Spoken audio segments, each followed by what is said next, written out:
Kami ingin menyampaikan tentang perkara hal yang sangat simpel.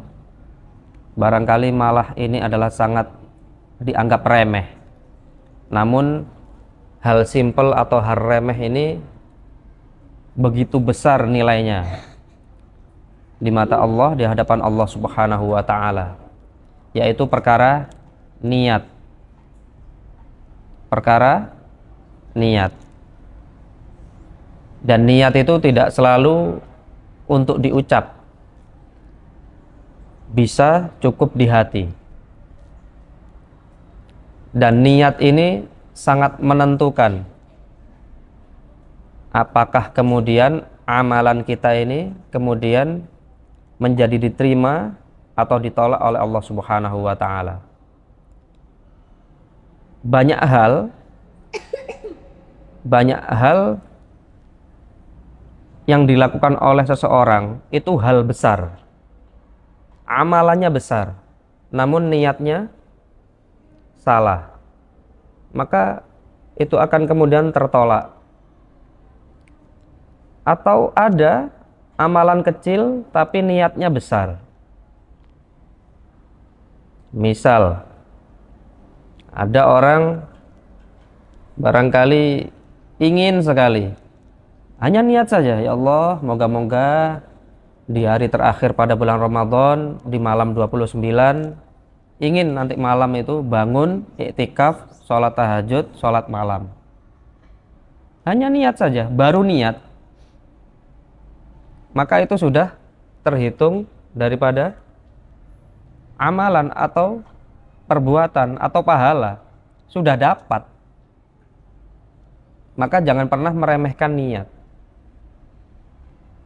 Maka sebagian ulama dawuh berkata, berapa banyak amalan kecil itu menjadi besar karena niatnya. Begitu juga sebaliknya. Dan berapa besar atau berapa banyak amalan menjadi besar itu karena menjadi kecil amalannya karena niatnya. Amalannya besar menjadi kecil karena niatnya. Maka niatul mukmin khairum min amali. Maka niat seorang mukmin itu lebih baik daripada amalnya. Ada salah satu hadis riwayat Muslim yang diriwayatkan oleh Abu Hurairah radhiyallahu anhu bahwa ada 3 orang yang pertama kali dibakar dengan api neraka, yang mana ini adalah orang yang pertama kali dimasukkan neraka karena kedustaannya. Yang pertama adalah orang yang semasa hidupnya belajar ilmu, belajar Al-Quran, dicemplung non neraka. Perkara apa? Perkara ia berdusta. Ya Allah, kenapa engkau masukkan aku ke dalam neraka? Sedangkan aku semasa hidupku belajar ilmu agama, belajar Al-Quran hanya untukmu. Kadzabta, kamu berdusta. Kamu belajar ilmu agama, belajar Al-Quran, melantunkan Al-Quran dengan indah, tapi hanya untuk mencari dunia, hanya untuk dipuji semata, supaya disanjung oleh tetangga, disanjung oleh saudara, maka nyemplung neraka. Yang pertama. Yang kedua adalah orang yang mati syahid. Ya Allah, kenapa aku dimasukkan neraka? Saya berjuang di jalanmu, berperang untuk agamamu, hanya untuk engkau. Kadzabta, kamu berbohong. Kamu berjihad, kamu berperang karena ingin disebut pahlawan, hanya ingin disebut sebagai pejuang supaya mendapatkan gelar. Ini dulu wafat karena perang, karena jihad fisabilillah, bukan lillahi ta'ala. Kemudian yang ketiga adalah orang yang semasa hidupnya, Masya Allah, infaknya, sodakohnya, cor-coran, crazy rich kan. Saking crazy richnya itu apa-apa di syuting misalkan. Ini bukan masalah di syutingnya, tapi masalah niatnya. Masya Allah, ya Allah, saya dulu banyak harta, mau infakkan ke orang-orang miskin, ke fakir miskin, ke anak yatim, hanya untuk engkau. Kadzabta, anta berbohong, ente berbohong. Ente bersedekah itu supaya dibilang orang yang dermawan, orang yang ringan tangan, padahal engkau hanya untuk mencari muka, untuk mencari pengakuan daripada manusia. Dan ini diabadikan pada surat Hud ayat 15 sampai 16 itu. A'udzubillahi minasyaitonirrajim. Bismillahirrahmanirrahim. Man kana yuridul hayatad dunya wa zinataha nuwaffi ilaihim a'malahum fiha wa hum fiha la yubkhasun. Dan ayat 16-nya itu yang mana intinya adalah pada ayat ini, jika engkau melakukan sebuah amalan karena dunia, diberi oleh Allah. Diberi oleh Allah. Kamu mau riya, mau ibadah, sholat, misalkan. Sholat tahajud nanti malam misalkan. Yang difoto sajadahnya. Cekrik. Sholat tahajud nih. Semoga diterima mendapatkan Lailatul Qadar misalkan. Ya tidak selamanya orang yang memposting ibadahnya itu kemudian riya, itu tidak selalu.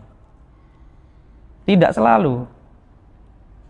Jadi tidak kemudian otomatis orang yang memamerkan, dalam tanda kutip ya, memamerkan amalannya, misalkan entah sholatnya, entah sodakohnya, atau ibadahnya, entah ngajinya, apapun, kemudian diposting atau diberitakan, diceritakan ke temannya, ke tetangganya, kemudian kamu pamer, kamu riya. Tidak selalu.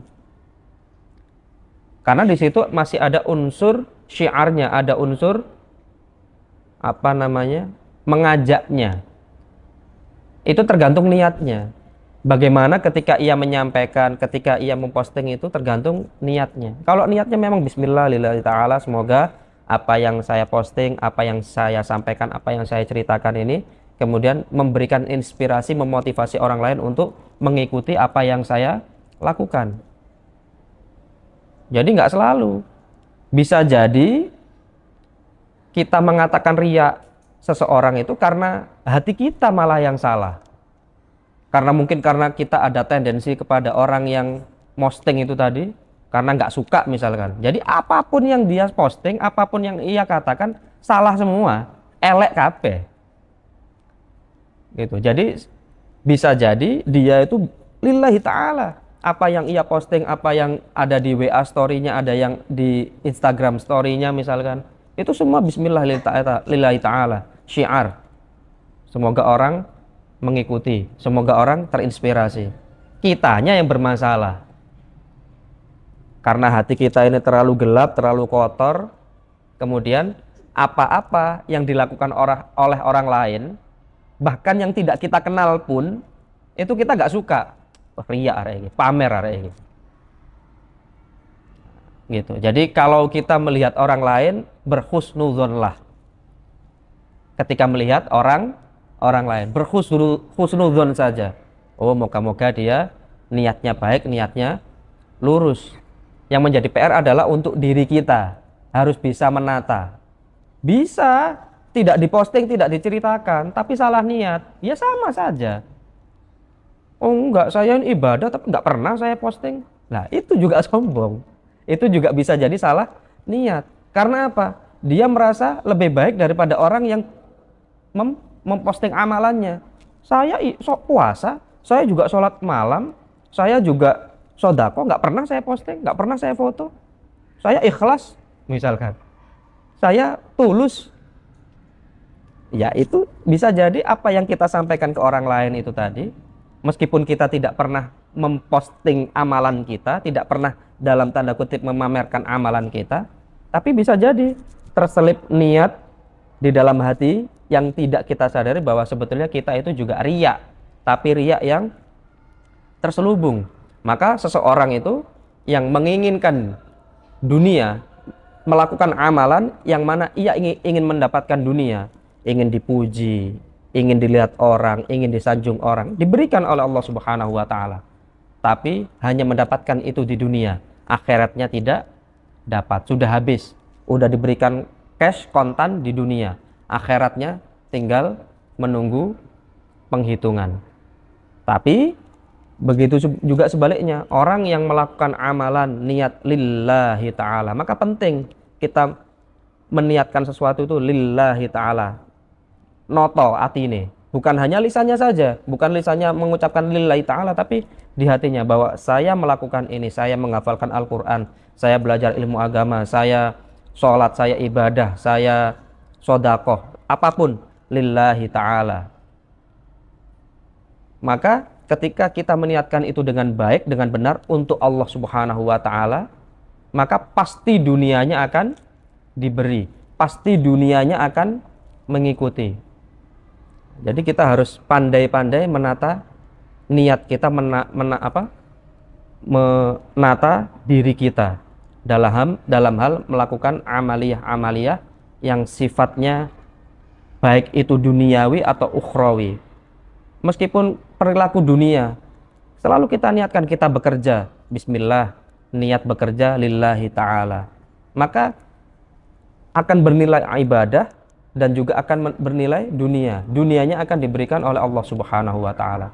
Maka kita harus menata niat kita, dan juga jangan sampai kita melihat kacamata orang lain, menilai kacamata orang lain dengan hati yang hasad, hasud, iri, dengki, sehingga apa-apa yang dilakukan oleh orang lain seolah-olah salah semua, riak semua, pamer semua, padahal sebetulnya yang bermasalah adalah diri kita, karena di hati kita tersimpan rasa iri, dengki, hasad, dan hasud.